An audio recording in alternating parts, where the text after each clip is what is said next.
graphically sensual.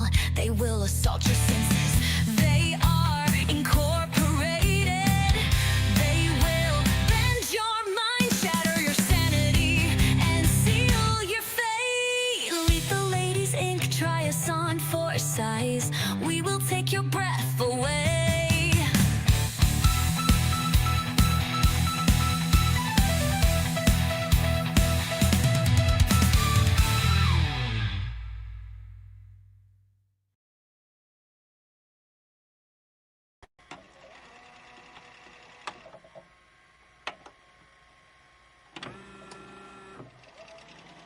Take you back.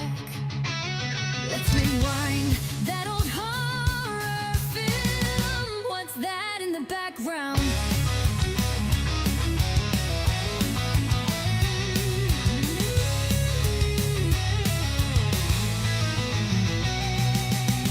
Something is out of place. Someone shouldn't be there. That line is odd. That reflection is misplaced. Let's have fun finding all the mistakes in our favorite horror films. Let me take you back. Let's rewind that old horror film.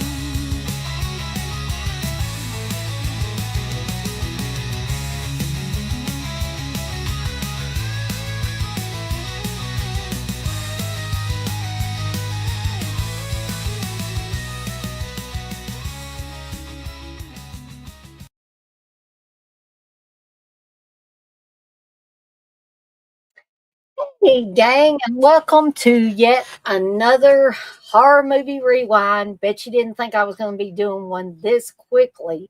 Um, and actually, it's a little dark back there, even though it's still daylight outside. So, permit me to. Hopefully, nobody will go away.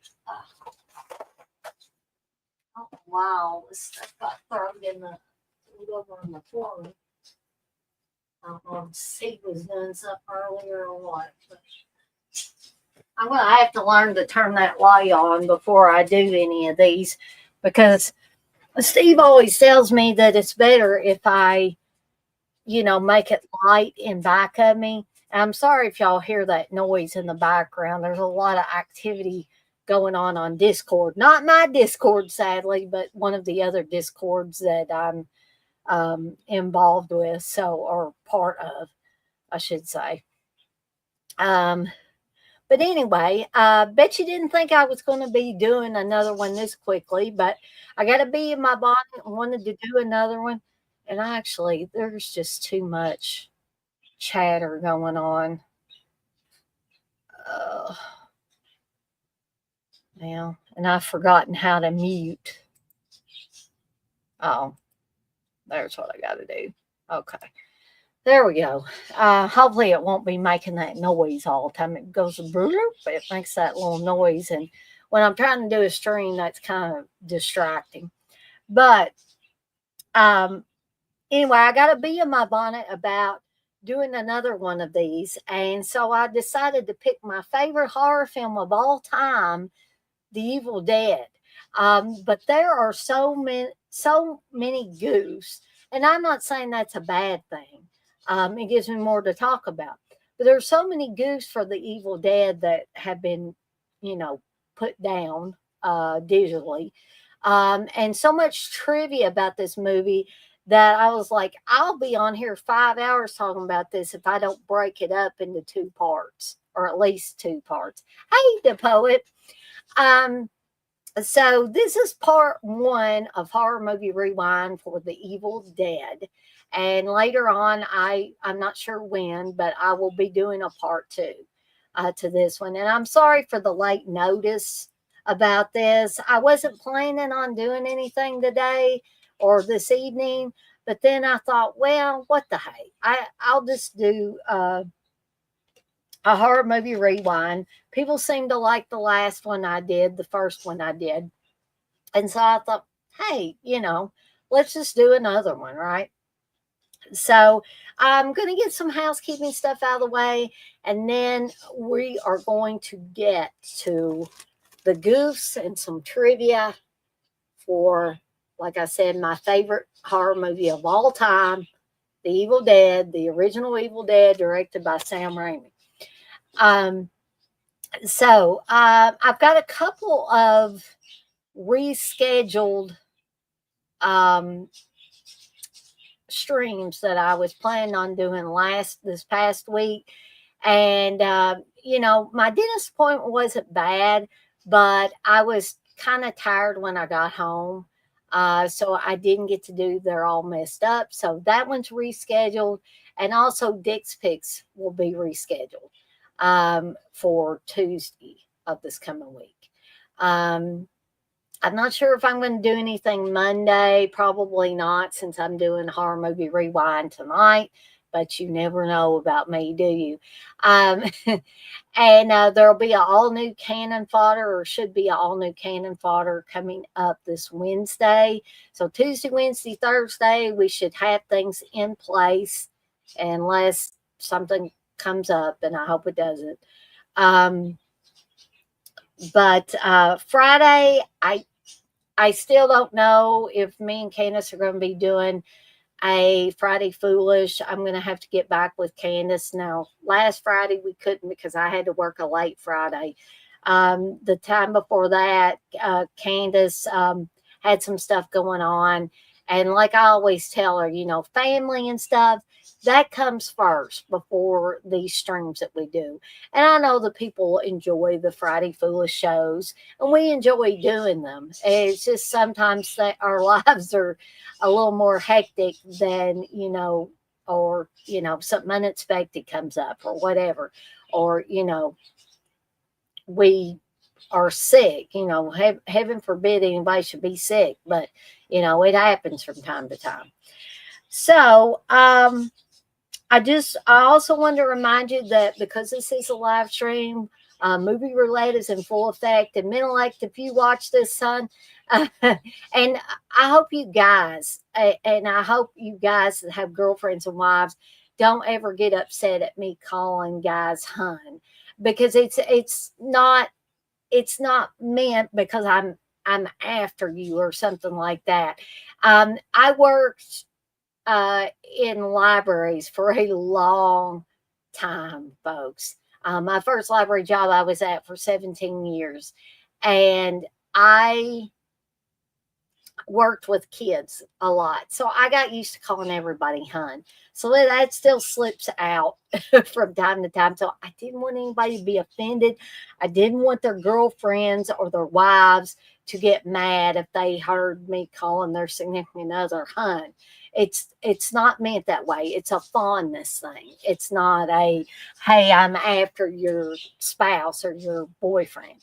So, Menelect, if you are on here or you watch this on the replay, hey, I am going to do Movie Roulette. Things have just been kind of hectic lately, and Menelect, he gave very generous super chats, both for both picks. So I promise I'm going to do the Movie Roulette for the two movies that Menelect picked.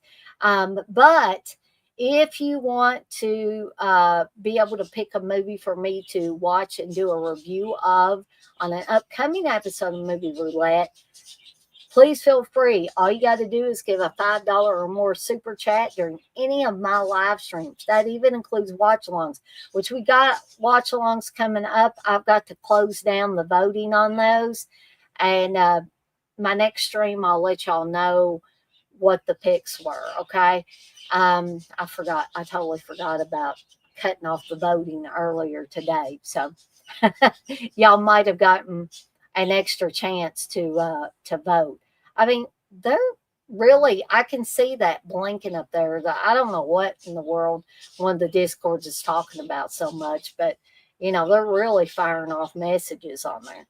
And they haven't done that except here lately in the last 3 days or something like that. But anyway, And I also want to remind everybody to hop on over to deadicesondeck.com, my horror shop. Tell them Poe sent you. Poe, of course, is the official mascot of the Deadites on Deck horror shop. I've got t-shirts, I got tote bags, I got mouse pads, I got candles, I got blended teas, I got hats. And if you're not into horror, or you are into horror and don't see a design that you would like to have on a t-shirt or a tote bag or mouse pad or whatever, or a hat, please let me know. There's a handy dandy form on the homepage of the shop, and you can let me know what it is that you so desire, and we'll try to make that a reality for you. All right, so now we're ready to get into Horror Movie Rewind for the Evil Dead, and keep in mind there will be a second part to this at some point. So let's start off with the first goose here. So one of the things was, and a lot of you have probably noticed if you've watched The Evil Dead as much as I have, that characters' hairstyles, as well as the amount of blood on particular people at any certain time or any certain scene, change drastically from shot to shot. And that was a result of Sam Raimi having to stop shooting because he ran out of money. And then when he got more money, to start shooting. Well, people get haircuts between times. Also, you may have forgotten how much blood was on somebody, fake blood was on somebody from shot to shot, especially if you were waiting a year or two between this one shot and the next shot. Okay. So, I wanted to show you one of the characters that he really stands out for me as far as his hair, because in certain scenes, his hair is longish, and in other scenes, it's cut off real short. And so, like, I didn't notice that the first time I watched The Evil Dead, but, on subsequent watch, I was like, hey, wait a minute. The character of Scott, his hair goes from long to short to long to short throughout this film. And then when I found out that, of course, Sam Raimi had to stop and start shooting multiple times because of, running out of money, that made sense to me. But it's still fun to go back and find these goofs. So I'm going to show you a first Scott hair shot here. And as you can see here, his hair is longer here than you're going to see in certain other shots. Okay. So that's one where his hair is a little bit longer. And if we look at this one, his hair's still, pretty long there. Okay. And I'll show you this one too. It's still pretty long there. But let's take a look at these next two pictures. It's very short there, right? Like, look at this. And then look at this. Drastic difference, right, folks? And then I'll show you this last one, which is pretty short there as well. So we have this and we have this. Okay. So I'm going to go ahead and remove these pictures because, as I said before, StreamYard only lets me put 10 pictures up at one time. So I may have to, go back, grab some more pictures to show. And I lost about 3 people while I was showing those pictures. I don't know. I don't ever understand if it's a StreamYard thing, if it's a YouTube thing, or people just get bored of hearing me talk about this stuff. And it's like, this ain't what what I signed up for. Right? Okay. So, there's the blood thing, where sometimes people's faces will be completely covered in blood, And then other times, they, they won't be. So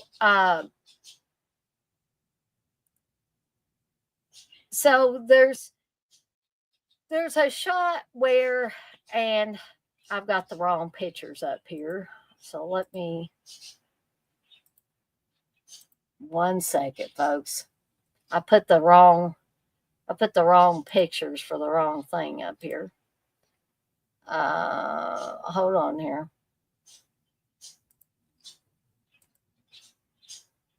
So, okay. So we have this picture where Ash is completely covered in Linda's blood. And this is the scene where he's cut off her head. So her head's laying over on the ground going, ah, like that.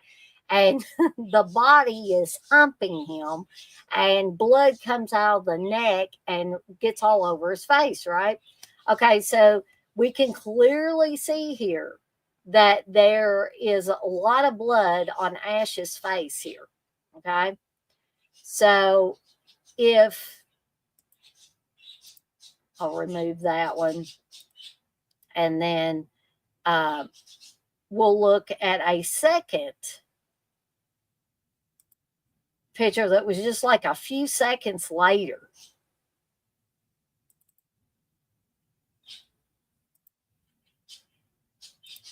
So hold on.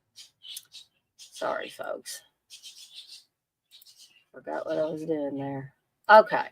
So this shot is a few seconds later. Sorry, it's a little blurry. This shot is a few seconds later when he's getting up, and you can clearly tell his face is not covered in blood there, folks. So errors because there was too much time between, doing some of these shots, right? All right. So, in the cellar, when the projector comes on and there's blood, you see blood dripping on the lens of the projector. You see like large red drops going on it. Then when it switches views and you see the screen in front of it, the blood looks like it's oozing down from the top of the lens rather than dripping in the center as it should have done the way the blood was falling on the projector lens. So this first picture I have is of the blood actually falling on the projector lens. And you can see it's more towards the center, okay? Then when we actually show the screen, here is where it looks like it's dripping down from the lens, like it had oozed down there instead of coming from the center of the lens. Okay. So here's another one. I'm going to bring these pictures up. The design on the box for Linda's pendant, Ash gets her that pendant that looks like a little magnifying glass on a chain. And I think Sam Raimi and Bruce Campbell, all those guys have remarked that that's the ugliest necklace a guy could ever give his girlfriend. And it's not, it's not real pretty. I've got necklaces from Steve that don't look like that, but I guess it's what they could afford at the time, right? So this was a goof that I never noticed till I was going back and looking at these goofs for this particular stream. And I was like, oh, well, holy cow, it did change. Okay. So let's show you guys. Okay. So here's one shot of it. And it looks kind of like somebody drew it on there to, come to think of it, it looks like somebody just took some Sharpies or some magic markers or something and drew on there. And maybe they did. I don't know. So take a look at that one. And then a second or two later, Take a look at that, folks. Big difference between that one and the one before. It still looks like it's drawn on, but there's obvious differences between shots on that. Okay. All right. So here's another one. When Scotty first enters the cabin, it's clearly dark out. Despite a few seconds earlier, it was daylight outside when he was approaching the house. And again, I have pictures of this to show you guys.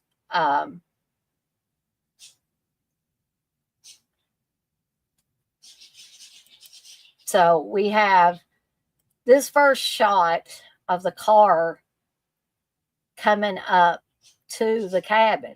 Yeah, it's bright. It's definitely bright out there. So we have that shot, and there's a second shot here that shows again, it's clearly daylight. There's where the car is pulled up. There's the swing or whatever at the cabin, right? It's clearly daylight, folks. All right. So a few seconds after those shots, you have, well, maybe a minute, but still yet. We see in this shot, it's dark outside and he's having to turn on lights. If you know, he wouldn't have had to turn on lights if it was full light outside, but you can see it is much, much darker there when Scott is coming into the cabin. Okay. All right. So here's another one that I never noticed till specifically focusing on this. So when Scott is fighting with Shelly in front of the fireplace, and Shelly is holding the Kandarian dagger, right? So when the shot cuts to Scott trying to get his knife out of the sheath, you see him like reaching for it. You can see that now the Kandarian dagger is lying on the floor on the bottom right corner of the screen. So again, let's show a couple of pictures here. So we have this shot where they're clearly fighting. You can see that Shelly, the possessed Shelly, has the Kandarian dagger, right? Okay. So take a gander at this second shot, which is just a few seconds after that one, right? And that is this one here. And you can see Scott reaching for his knife to try to get it out of the sheath. And lo and behold, here is the Kandarian dagger lying on the floor. Okay. When it should still be in Shelly's hand, right? All right.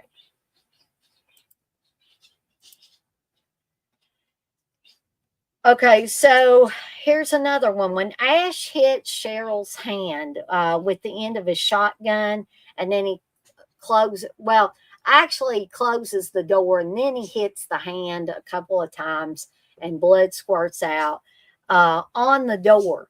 So in the next shot, you can see that the blood is gone now. It's no longer all over the door.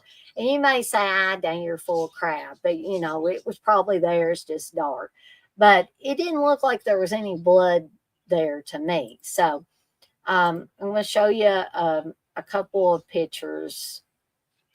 Okay, so here's the first one of Cheryl's possessed hand got smashed. There's blood over here. There's blood on the side of the door. A lot of blood there, folks. Okay. So take a look at the second shot.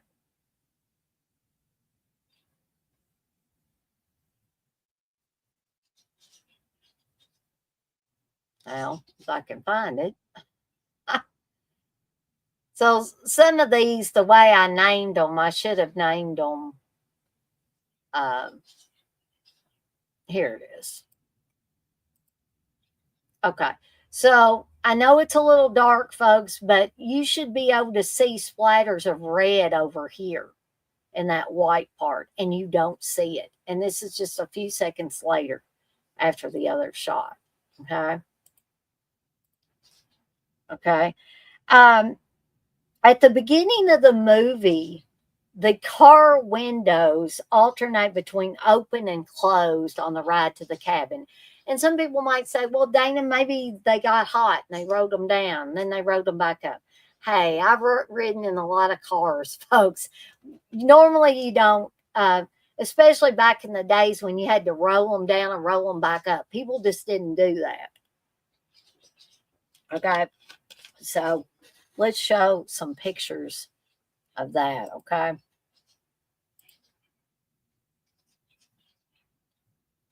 Let's see. So we got a window closed here. It's obviously not open there, right? And then we have another one.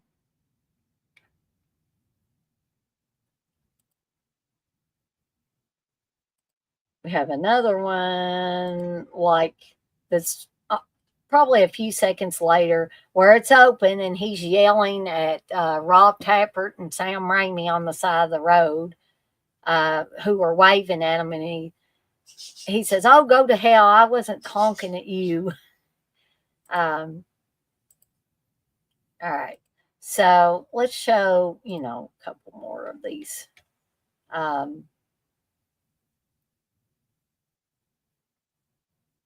So we can see window is obviously closed there because you can see the glass reflecting, right? And oops, not a video file there. And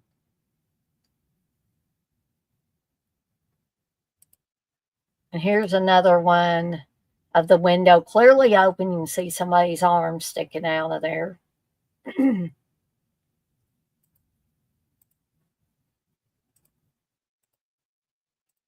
And what else have we got here?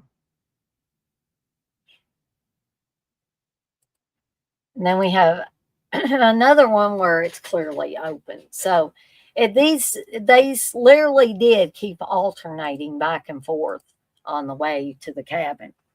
Okay. All right. So when Cheryl is first possessed, and this was another one that I'd never noticed before. So Ash, Linda, and Shelly are standing looking at her. In one shot, Shelly is behind a chair. And in the next shot, a few seconds later, the chair is lying on its side on the floor. So let's take a look at this. So, whoops. So we have, let's see, we have one shot of Shelly behind the chair, right? Yeah, get a look at that, folks. And then in the next shot, we have clearly Shelly is standing in right about the same spot, but the chair is knocked over.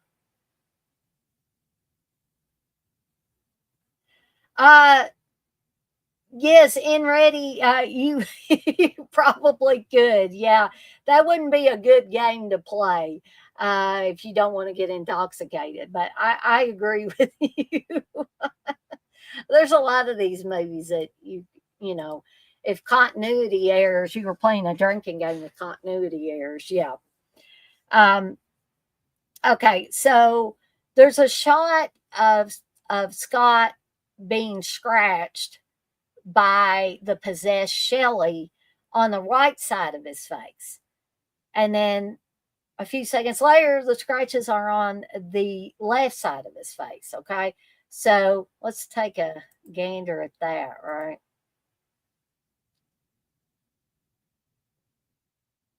So here's when, well, it happens a few seconds later, but then later on in the film, which is the second shot because it's more prominent, I'm going to show you.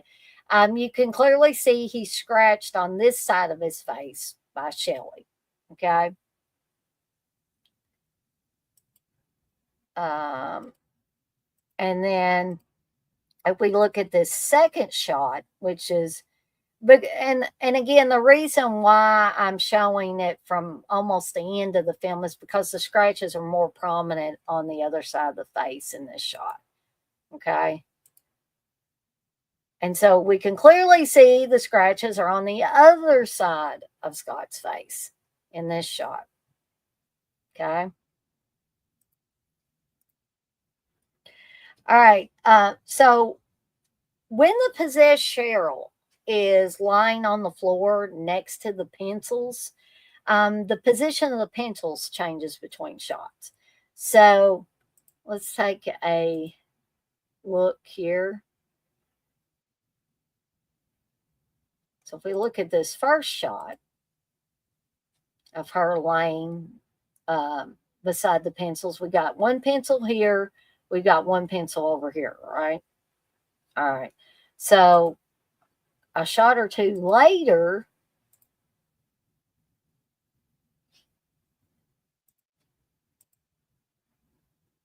we can see a close-up of the hand. These are obviously not where they were in the previous shot. Okay.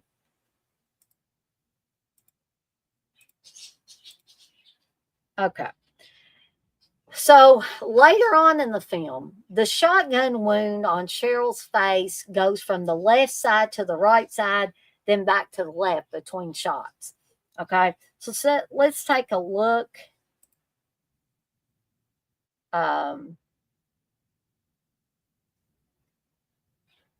At this. So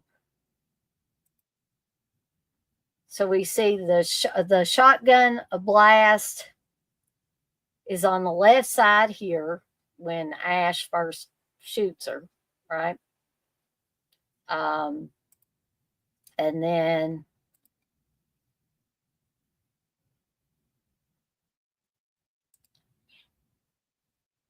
it switches. Hey, Gourd Tiger. Then in the next shot, it switches over to the right side.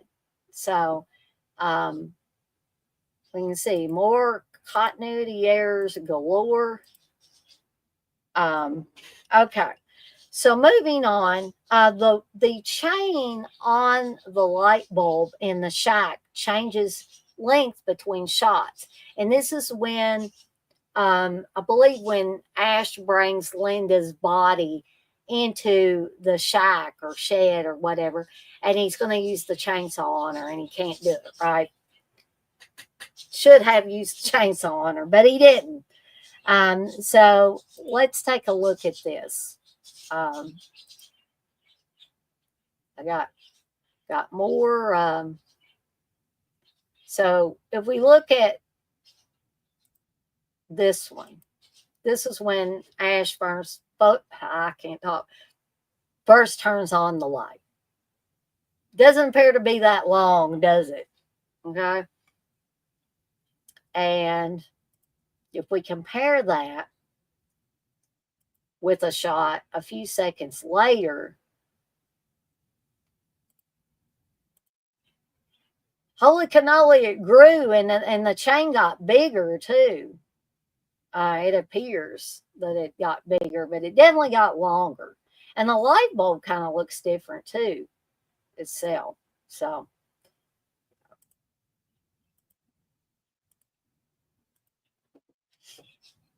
okay. So when Scott is attacked in the bathroom by Shelley, the possessed Shelley, not only is his hair shorter, which I showed you guys the scenes where it went back and forth, But he also has a different shirt on, and that was something that I never noticed before. He also has his new shirt on in all the scenes where his hair is short. So these additional scenes were shot months after principal shooting ended. So let's take a look here. So here's one of the early shots of Scott's shirt. Okay. And again, I'm sorry, some of these are blurry. I was getting them quickly. And let's take a look. This is a closer view of that shirt. Okay. So let's look at this third shot here. And it made me laugh when I, actually realized the big difference. So not only is his hair really, really short, but that shirt is nothing like the other shirt, right? Except it's, checkered or plaid or whatever you want to call it. But it's obviously two different shirts. Okay.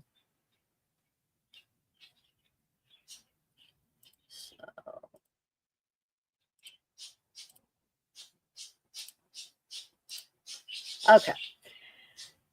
So, moving right along.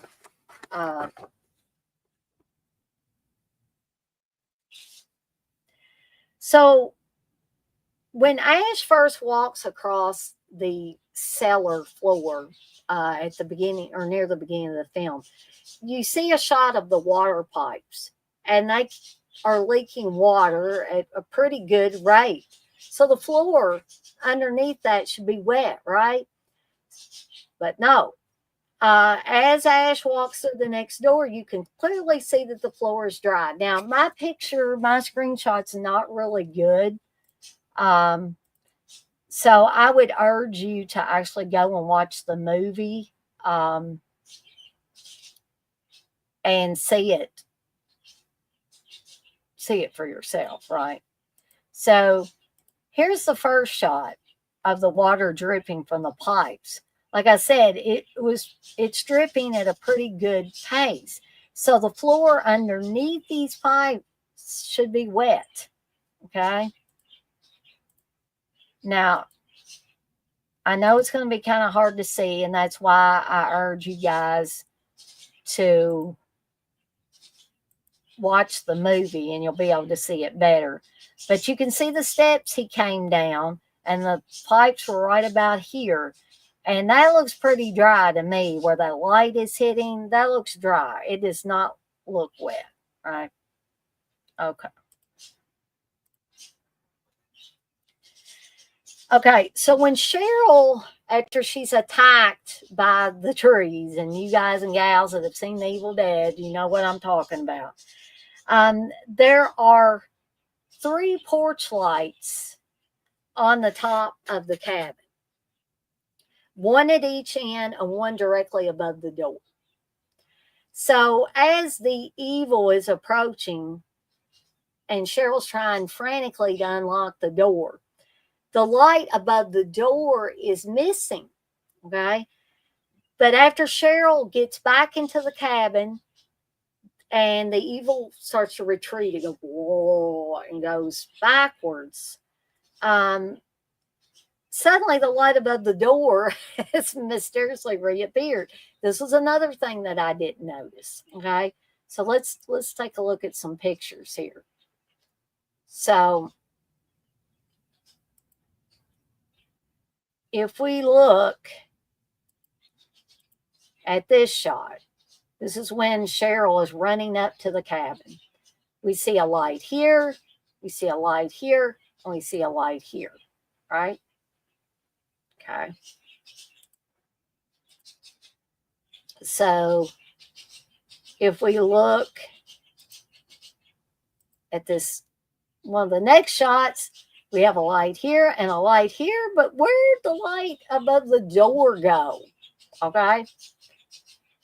So a few seconds after that, when Cheryl was actually inside the cabin and the evil was retreating, okay, we magically see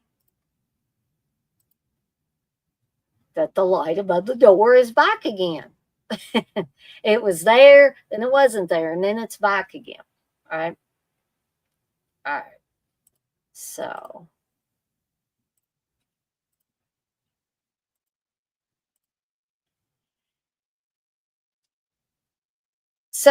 this is another one, folks, that I'm going to leave up to you guys to find in the movie. That way you can pause it for yourself.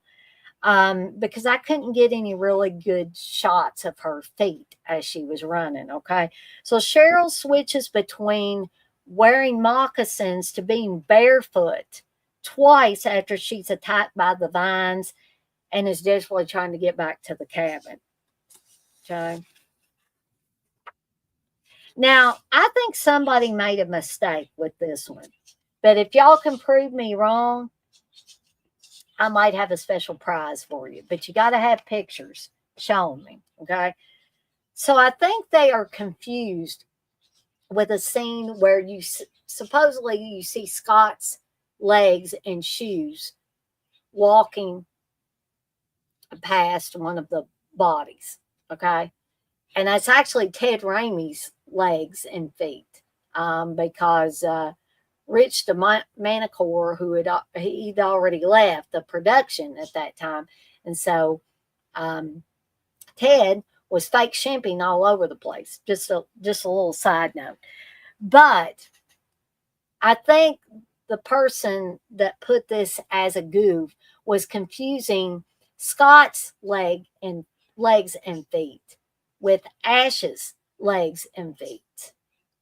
And then when they did show what was clearly Ash's feet, they thought, oh, that's two different sets of shoes. Okay. But again, if somebody can prove me wrong on this, because what it says at one point in the movie, Ash's feet are shown walking across a blood covered floor. Near the end of the movie, his feet are shown walking down the steps to the cellar, and he's obviously wearing different shoes.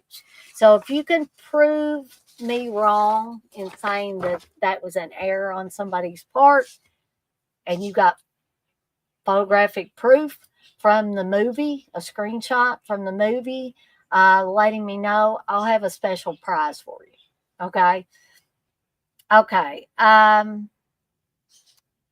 So before Scott turns the light on in the shed near the beginning of the film, there is already a bright light coming from the ceiling near the door. Again, this was something that I really never noticed before, right? So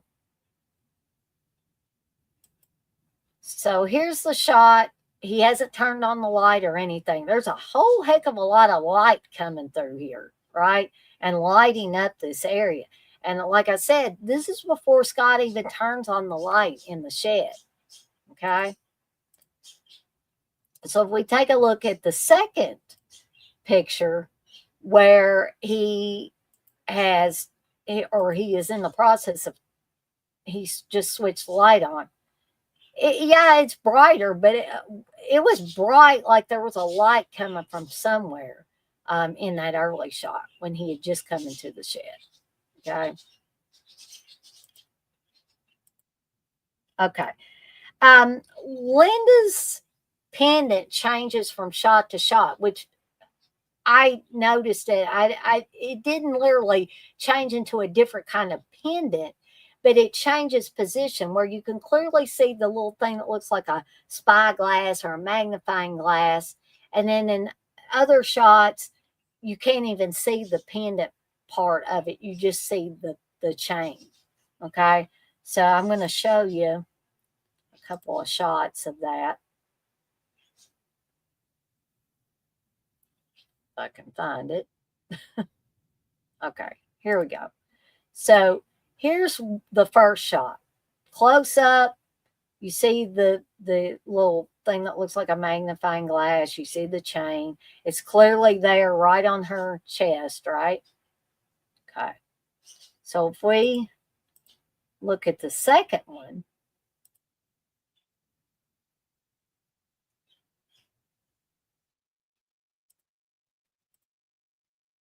you can see that it looks like the pendant part is slid down into her robe and you can't see it. Whereas in the earlier shot, you clearly see the pendant right about here. Okay. Excuse me. All right. So here's one that I don't have pictures for. Okay. I would just urge you to go back and watch the movie and find this. So when Ash fires off the shotgun at the window, he fires off 2 shots instead of 1 before reloading. Okay. So in the previous scene, he picks up 2 shotgun shells from the cellar to reload with. One he uses on the window, and the other he pulls out of his shirt pocket in the next scene. Why he only grabs 2 is unknown and makes no sense. The box had at least half a dozen more shells in it. So I urge you guys and gals to go and see that for yourself. Okay. So when Cheryl is making a drawing of the clock near the beginning of the film, and her hand gets possessed, forcing her to draw the Book of the Dead, we see alternating shots from the front and the back of Cheryl. The shots from the back show clearly like what looks like veins and a lot of makeup on her hands. The shots from the front, her hand looks normal. No makeup at all on it. So it kind of alternates back and forth depending on what the view is. Okay. So, if we look at this one, you can clearly see the veins on the hand. This is from the back. Okay. And I'll show you another one here. And then this is from the front, clearly, because we're seeing her face. That hand doesn't look like it's got any makeup on it. Okay. Looks pretty clean.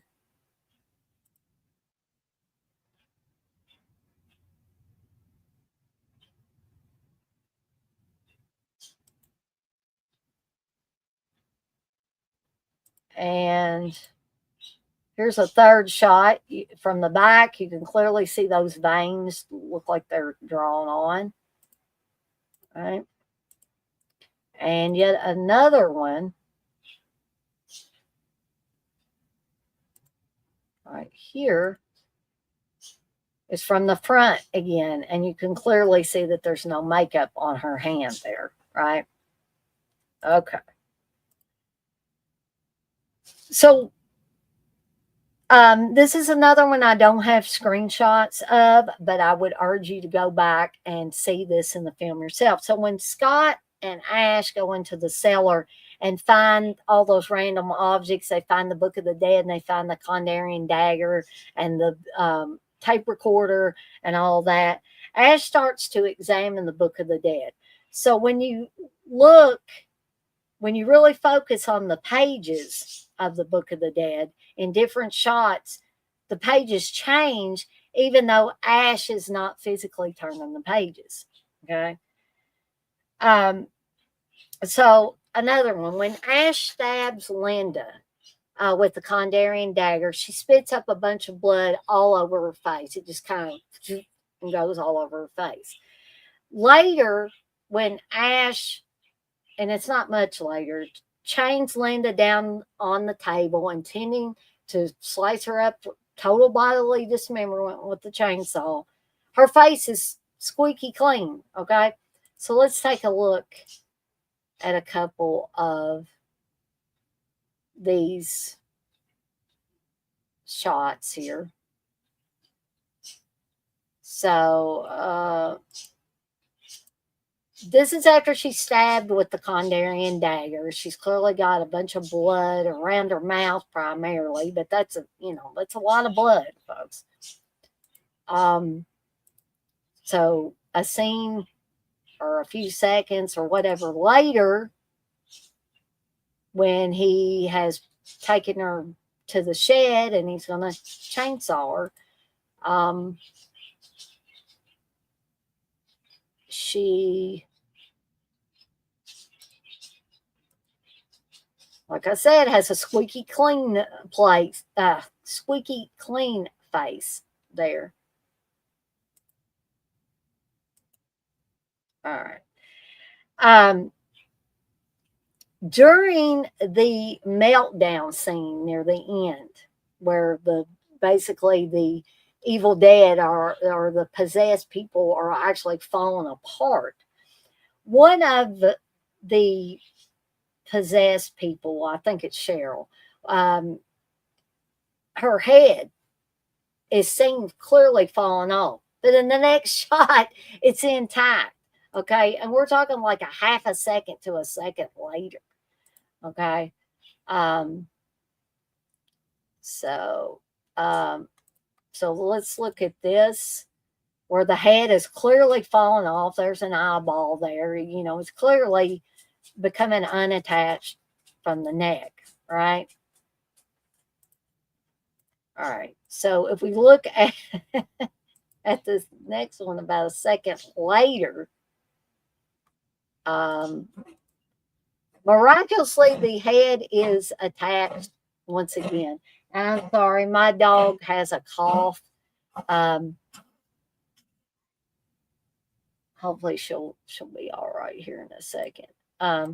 We're trying to treat her cough, but she's still got one. Hopefully she won't cough again. I might have to take myself out of the stream to tend to her. Okay. So here's another one that I don't have pictures for, but again, I would urge you to go back and rewatch the film to see this for yourself. So when the car's going across the bridge, the rear passenger side tire broke through the bridge. Okay. But when they drove it out of that hole that was made in the bridge, the rear driver's side of the car came up and the front passenger side dropped down. This is what would happen if the rear driver's side tire had fallen through. Okay. In their case, the rear passenger side should have come up and the front driver's side should have come down. This is somebody that's really, really looking at this stuff. And y'all are probably thinking, good Lord, this person's anal, whoever wrote that one. All right. So Shelley's socks during the dismemberment scene keep changing. She keeps switching between pink socks with a distinct pattern and dark cherry colored socks with no pattern. And I didn't really notice this, but I would urge y'all to look for it yourself. So supposedly when Scott is cutting off her feet, her jeans are pulled up almost close to her knees. I didn't see it. But in the final shot, they are pulled down to her ankles with her feet intact. Now that I might have seen, but I didn't remember seeing her jeans all the way up to her knee. Okay. So let's take a look at these socks here, folks. So it's kind of hard to see, but if you look up here in this area here, you can see that these are the dark cherry colored socks. Okay. But if we look at this other shot, they're clearly that lighter color. I wouldn't actually call these pink, but the person writing this down called them pink. But they do have a distinct design on them, which the other socks did not. Okay. So, okay. When Scott drives the car over the other side of the bridge, Ash, Linda, and Cheryl have disappeared from the back seat. And again, I urge y'all, don't just take my word for it. If you can't really make it out, some of this stuff, I urge you to go back and watch the movie for yourself. So let me get this shot here. 1 second here. Well, where is that shot? Oh. Hold on, folks. I know I saved this. Could have sworn I did. Maybe I didn't.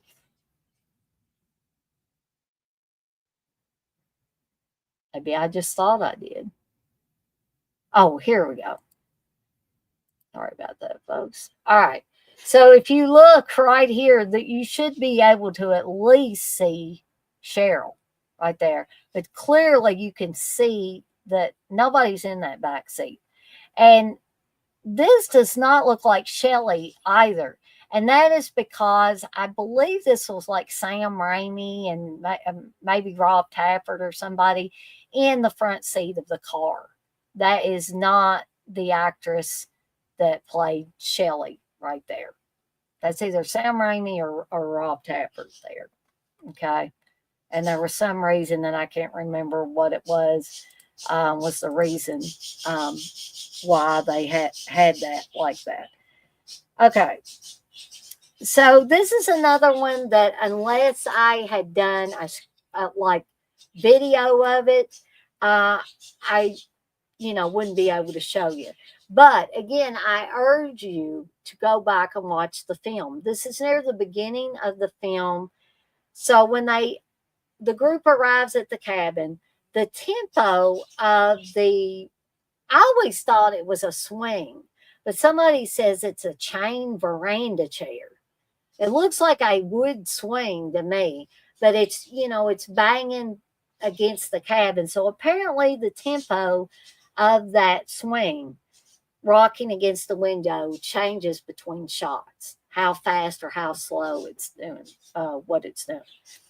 Okay, here's another one I don't have any screenshots of, but again, I urge you to watch the film and find this. So the giant piece of wood, the beam that Ash is beating his possessed girlfriend in the head with, is obviously foam and actually breaks in half while he's doing this. So if you look closely, you can see that he's desperately trying to hold this broken foam beam together. And actually, further information, I saw an interview, or maybe it was a commentary with Sam Raimi, where he said that was the same kind of stuff that they used for a short film that they made called It's Murder. And so they called those beams affectionately It's Murder beams. Okay. So when Ash drags the possessed Linda outside, she's barefoot. Okay. And I'm going to show you a picture here. A few minutes later, Linda appears back in the cabin. She attacks Ash. Ash falls on the couch, and Linda jumps towards him. He sticks his feet out to push her back. And if you look down at Linda's feet, she's wearing boots. Not only is she wearing boots, it appears that she's wearing some socks as well. So let's take a look here. So we see that when he's dragging her out, clearly she's barefoot, right? Okay. And when she comes back in the cabin, I guess her feet got cold. I guess she put on some socks and some shoes. It's the only thing I can think of. So here, clearly you can see she's got some nice workman's boots on, and holy cow, she's also got some socks on. So I've heard it was cold there. They filmed in Morristown, Tennessee in a cabin, and it was very cold. So that makes sense. She just forgot to take off her boots for the next scene. Okay. Okay. So some of these I don't have actual footage for because A lot of this stuff apparently was digitally removed, and you would have to go back to like DVD copies to see this stuff, because I tried to see the hand pushing up the cellar door, the basement door, and I could no longer see it. Whereas I could see it before in older versions. So during the dinner scene, and like I said, you might have to have a DVD copy to actually see some of these things. So during the dinner scene, when the basement door flies open, you can briefly see the arm of the person that flung it open. Um, Producer Rob Tapper can be seen standing in the bushes when the car starts to cross the bridge. And you can, again, in older versions. He is digitally erased in the Blu-ray version. Because I was like, holy cow, where's Rob Tapper? Or, where's this person that was standing there? Now, I could not see this either. So if somebody can find this shot in a Blu-ray and or 4K version, not a DVD version, it don't count, because this may have been one of those things that was digitally taken out. But if you can find this shot in a Blu-ray or 4K version, you have photographic evidence, I'll have a prize for you, okay? So apparently when the car is rolling onto the bridge at the beginning of the film, a white car is visible behind the trees on the left, following the car. And this I did see, but I couldn't get a good shot of it to show you. At about 18 minutes and 20 seconds into the film, give or take, there's a fog that begins to rise from the ground. You can see the shadow of something being waved back and forth to cause the fog to blow across the shot. And it's clearly there, and I urge you to seek that out for yourself. Okay, so here's another thing. Supposedly a crew person is visible outside the window when the white shutters keep on banging. I didn't see it. If you can find it in any version, and again have photographic evidence, I got a prize for it. Okay, I'll give some kind of prize for some of this stuff.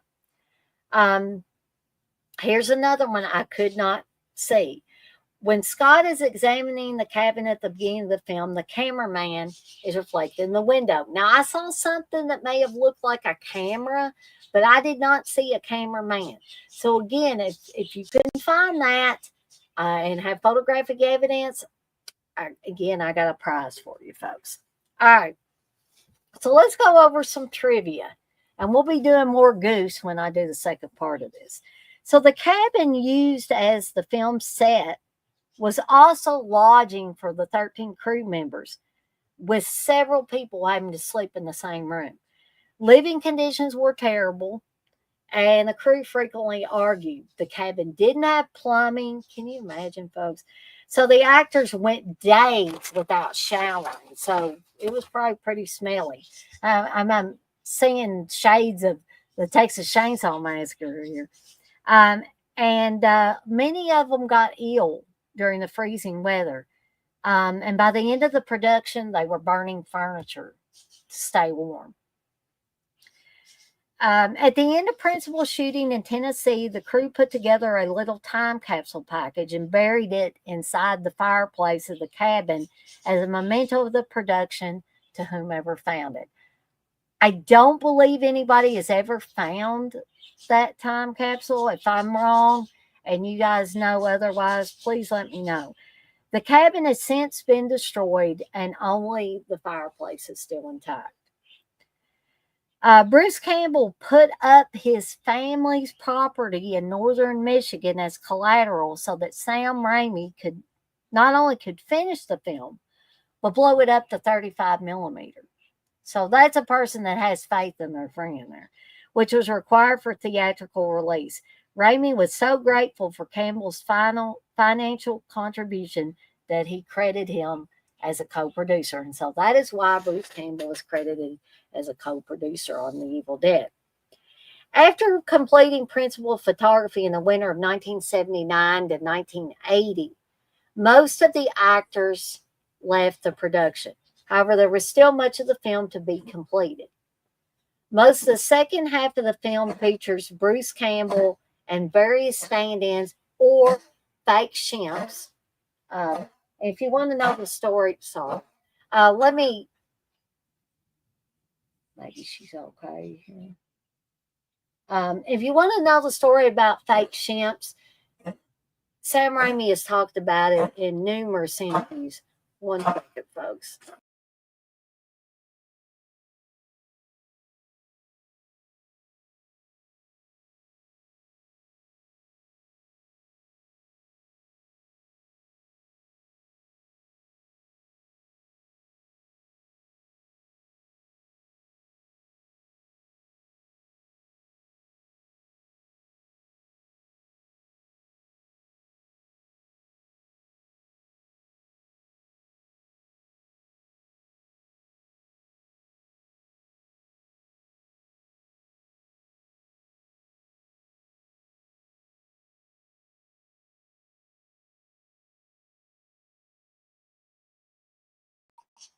Okay, gang, I'm back.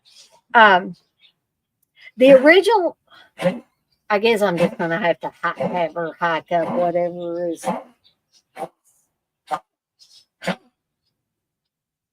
Guys, I know it sounds awful, but she only does this kind of sporadically. So I hope y'all don't think I'm a cruel mama. I've been giving her medicine and stuff. So, um, okay, so the original script called for all actors to be smoking marijuana when they are first listening to the tape recording. The actors decided to try it for real, and the entire scene had to be later reshot to their uncontrollable behavior. The film's first cut ran at around 117 minutes, just shy of 2 hours, folks, which Bruce Campbell called an impressive achievement in light of the 65-page length of the screenplay. It was then edited down to a more marketable 85 minutes.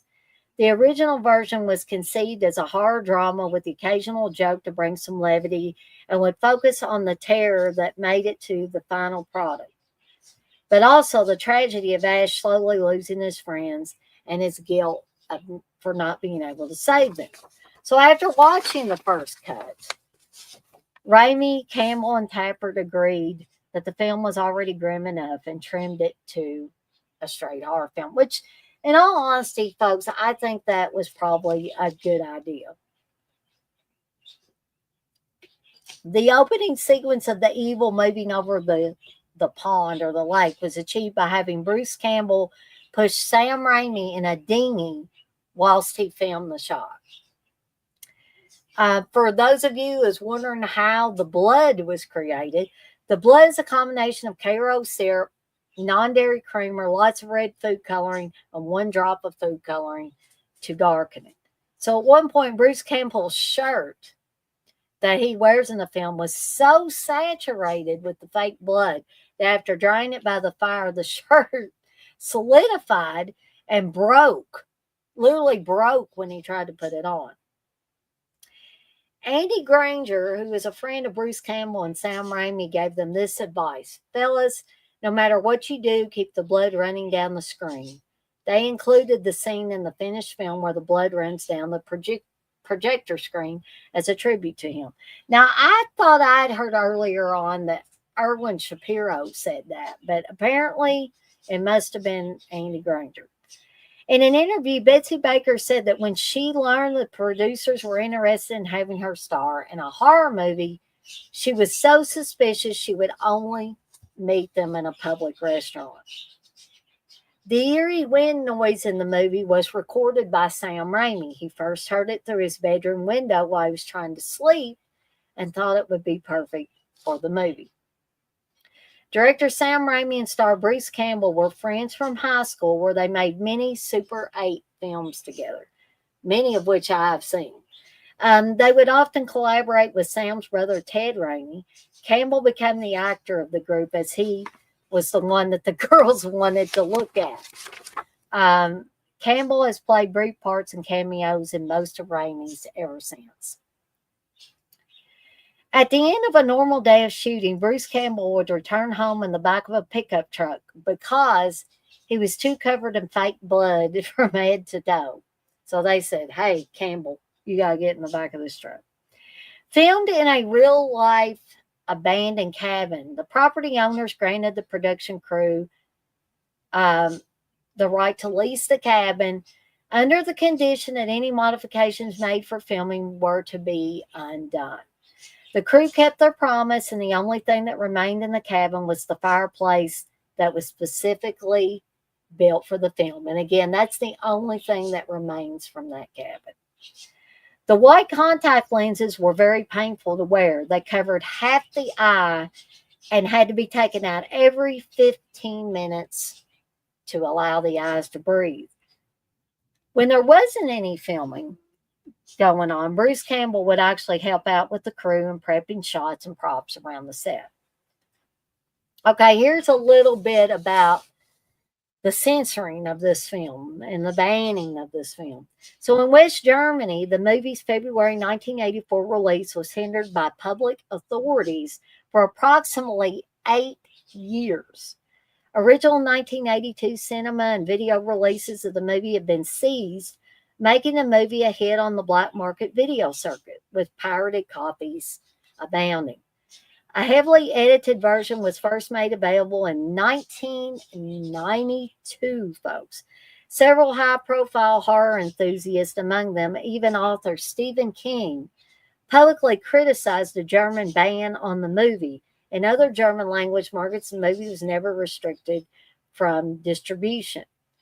The first legal uncut version of the movie entered the German market in 2001.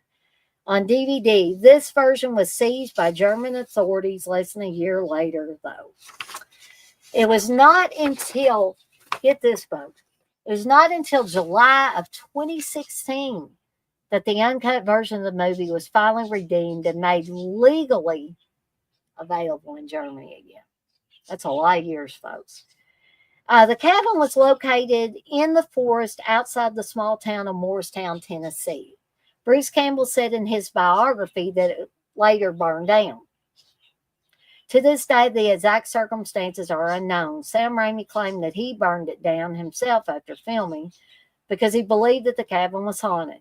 However, according to other sources, it burned down years after the film was made because teenagers illegally went to the cabin and accidentally set it on fire while camping outside of it. Today, the only remaining part of the structure is the fireplace that was specifically built for the film. Additionally, no one will give out complete directions to the cabin's location, as too many people have already vandalized the property, which is really sad, folks. Sam Raimi turned 20 just before shooting began, and he considered the project his rite of passage. Sam Raimi originally wanted to title the film The Book of the Dead, and I'll tell you what Tom Sullivan, the makeup artist, what his idea for it was, because I met Tom Sullivan years and years ago at a Cinema Wasteland convention, and he had his Evil Dead museum stuff. He said he wanted to call it Lick the Blood Off My Shovel. And that's how he signed the picture I got from him. But producer Irvin Shapiro changed the title to The Evil Dead for fear that kids would be turned off seeing the movie with a literary reference. The film was shown to Stephen King, and it was his glowing endorsement, which was later used on the film's ads and posters of the film, which really sold it to the public. The film was bought by New Line Cinema soon after. Over his years as director, Raimi's 1973 Oldsmobile Delta 88, originally bought by Raimi's father for the family when Sam was 14, has played Gash's car in the Evil Dead movies. Uncle Ben and Aunt May's car in the Spider-Man movies, Annie's car in The Gift, and Mrs. Ganoush's car in Drag Me to Hell, and has made cameos in nearly all his other movies. Hank, are you okay, young? I know it sounds like she's terribly sick, but other than this cough, she acts normally. And I think it was Bruce Campbell that joked several years ago that the reason why that Sam loves this car so much is because he got laid in it. So I don't know if that's true. That's just a story I heard them tell. So the film ran out of money, and only half of it was completed in the winter of 1980. In order to complete it, Sam Raimi, Rob Tapert, and Bruce Campbell did everything they could to complete the film. That's dedication, folks. From taking out high interest bank loans, borrowing money from friends and family, and even making cold calls to businesses around their hometown state of Michigan. The cold calls worked in that they actually got catering, gasoline, and other necessities that the cast and crew needed. Joel Cohen, one half of the Coen brothers, was an assistant editor on the film. This was one of his earliest professional jobs. He and his brother Ethan Coen would produce and make the film Blood Simple in 1984, 3 years after the release of this film. And preparing to get funding for that film, the Coens enlisted the help of friends Bruce Campbell and Sam Raimi to help out, and they happily did so. Campbell and Raimi also starred in a short film based on scenes of Blood Simple for the Coens to show to potential investors, which proved successful. Now, the cabin did not actually have a cellar, as it appeared. Most of the cellar scenes were filmed in the stone cellar of a farmhouse owned by producer Rob Tapert's family in Marshall, Michigan. The last room of the cellar was actually Sam Raimi's garage. The hanging gourds and bones are a tribute to the Texas Chainsaw Massacre. For the scene where the students descend into the cellar, a hole was cut into the floor, a shallow pit was dug, and a ladder was placed into the pit. On the very first day of shooting, during a scene shot on the bridge, the crew got lost in the woods. That was probably pretty scary. According to cast and crew members, this was one of the worst experiences they had ever been involved in due to the freezing temperatures, the locale, and Sam Raimi's filming, which took endless hours. When Cheryl returns to the cabin right after the scene with the vines where she complains about wanting to go home, Scott goes to say something and then suddenly stops, throws his head back, and steps out of shot. And you can clearly see this. This was due to actor Richard Domenicore blowing his line. And that could also be considered a goof. At the premiere screenings of The Evil Dead, blood donor stations were giving free tickets to the movie along with pin badges stating, "I bled for The Evil Dead," to blood donors. Rob Tapert joked in an interview that this was their way of giving blood back to the community after so much fake blood was used when filming. Sam Raimi chose a Detroit Editing Association where he met Ed and Ruth Paul to cut the film. Paul's assistant was Joel Coen, who helped with the film's editing. Paul edited a majority of the film, although Coen nobly edited the shed sequence. Coen had been inspired by Raimi's Within the Woods, the short film that probably will never see the light of day, which was the inspiration for Evil Dead and a way for him to get money. But Coen had been inspired by that film and liked the idea of producing a prototype film to help build the interest of investors. Joel used the concept to help make Blood Simple 1984 with his brother Ethan Coen, and he and Raimi became friends following the editing process. In his autobiography, Bruce Campbell described the film's production as a comedy of errors and 12 weeks of mirthless exercise in agony, although he admitted that he also managed to have fun while on set. One of the most intricate moments during editing was the stop motion sequence where the corpses melted, which took hours to cut properly. Okay. I hope y'all are interested in this trivia. I hope people are really, really interested in this part of it. If not, I may cut the trivia way down for future episodes. So on January 23rd, 1980, filming was finished and almost every crew member left the set to return home, with Bruce Campbell staying with Sam Raimi. While looking over the footage that had been shot, Raimi discovered that a few pickups were required to fill in missing shots. 4 days of reshoots were then done to complete the film. The final moment involved Campbell having monster guts splattered on him in the basement. Okay, there's a red poster of The Hills Have Eyes, a Wes Craven film from 1977, visible in the cellar. This was reference to a red poster for Jaws in The Hills Have Eyes that appeared in that film. Sam Raimi and the others interpreted that as Wes Craven suggesting that Hills was a much more frightening film than Jaws. Thus, they showed a ripped Hills poster Hills poster because their film was to be even scarier yet. So there's been a little back and forth between Sam Raimi and Wes Craven in the years succeeding, including a shot of Heather Langenkamp's character Nancy watching the Evil Dead, or maybe it was Evil. Yeah, it was Evil. It was definitely Evil Dead. Watching the Evil Dead on television while she's trying to stay awake so Freddy won't get her in her nightmares. Most of the Evil Dead POVs that glide across the ground were shot by mounting the camera to a 2x4 while Sam Raimi and Bruce Campbell ran alongside holding either side. Several actors had inadvertently been stabbed or thrown into objects during the production. So Bruce Campbell twisted his ankle on a route while running down a steep hill, and Sam Raimi and Rob Tapert decided to tease him by poking his injury with sticks, thus causing Campbell to have an obvious limp in some scenes. They have a very macabre, twisted sense of humor, those guys do. A cameraman slipped during filming, smashing his camera into Bruce Campbell's face and knocking out several of the actor's teeth, which I'm assuming he had fixed.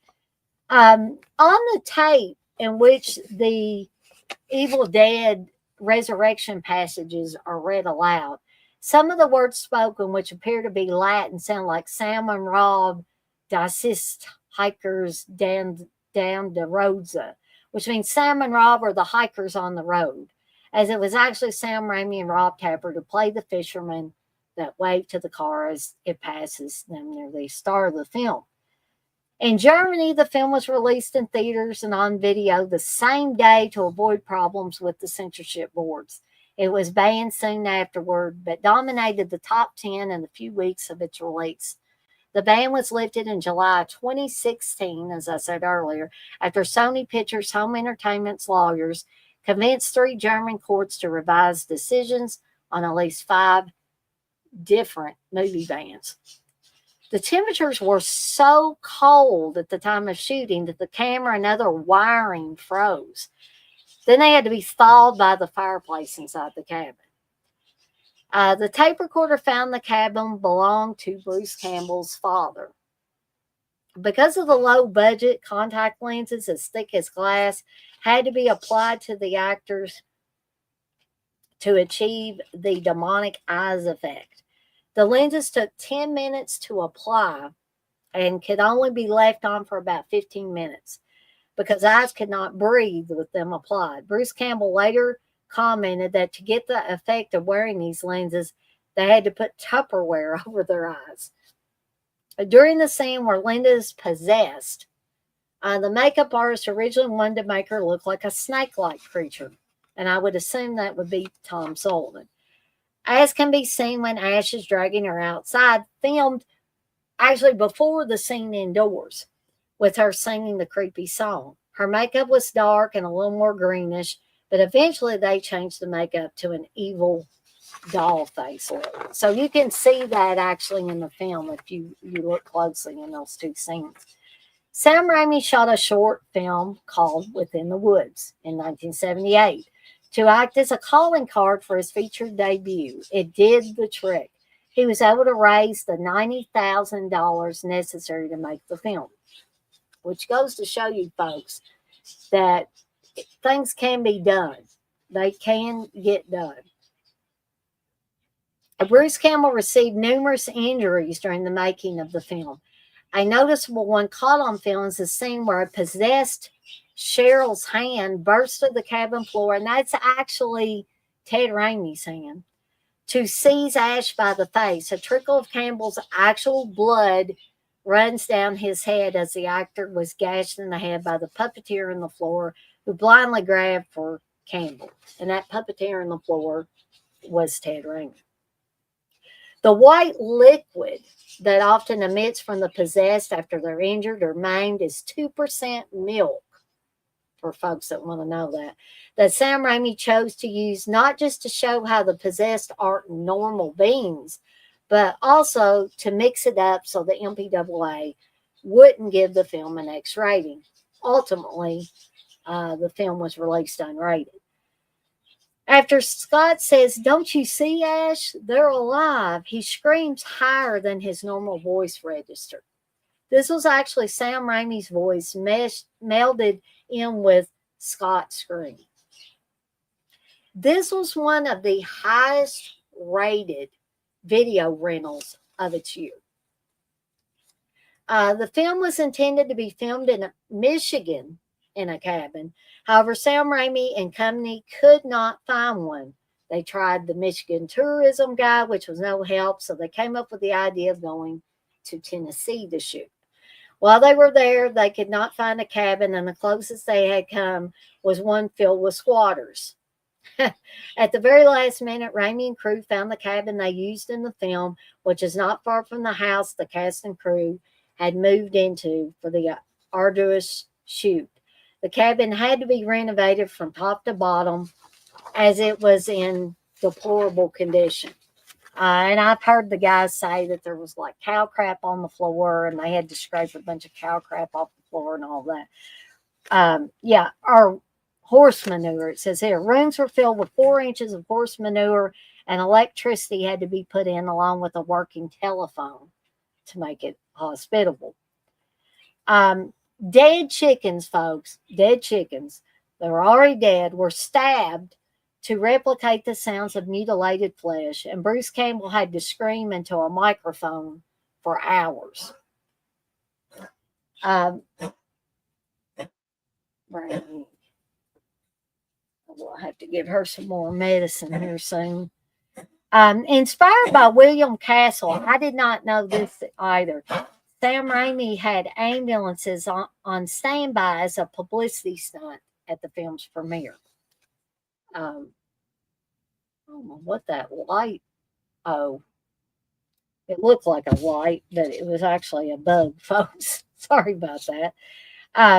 Richard DeManicore and Teresa Tilley, members of the Screen Actors Guild, used stage names to avoid being penalized for participating in a non-union production. Hence, DeManicore was Hal Delrich, and Tilley used the name Sarah York. One reason Sam Raimi moved the production to Tennessee was to avoid, he was trying to avoid the harsh winter shooting conditions in his home state of Michigan. In an ironic twist, the winter of 1979-1980 ended up being one of the mildest in Michigan and one of the most brutally cold in Tennessee. Richard DeManicore reportedly had no idea that the movie had such a cult following until he started appearing at conventions and was surprised by the amount of fans who attended. And the last bit of trivia for this episode of Horror Movie Rewind, this was one of the first films to be labeled as a video nasty in the UK and was banned because of this. But I thought y'all might find it interesting. This was one of the first to actually be labeled as a video nasty. And now, after I've been on here for almost an hour and a half, this was a little bit longer Horror Movie Rewind than the first one, but there was a lot of stuff and a bunch more that I can cover, which is why I'm dividing this into 2 parts. But now that I'm done, I hope you guys and gals have enjoyed it. Those of you that were in here, I would like to thank the poet and In Ready, Gory Tiger, for chatting in the chat tonight. For those of you that didn't chat but were watching along as I talked about the different things regarding the The Evil Dead, I thank you as well. And for those of you that couldn't watch me live that will watch this on the replay, I thank you in advance, folks. But I guess that is all from me for this edition of Horror Movie Rewind. And as always, I'm off like a dirty shirt. This shirt ain't dirty, but I'm off like one. And I want to remind everybody, as I always do before I get off of here for the night, to be kind to one another and blaze that trail. Have a fantastic rest of your Sunday night, folks. It's a 9:30 p.m. Eastern time where I'm at. I'm going to try to get me some rest and rest up for work tomorrow. Got to get up bright and early tomorrow morning for work. But as always, I'll see everybody next time.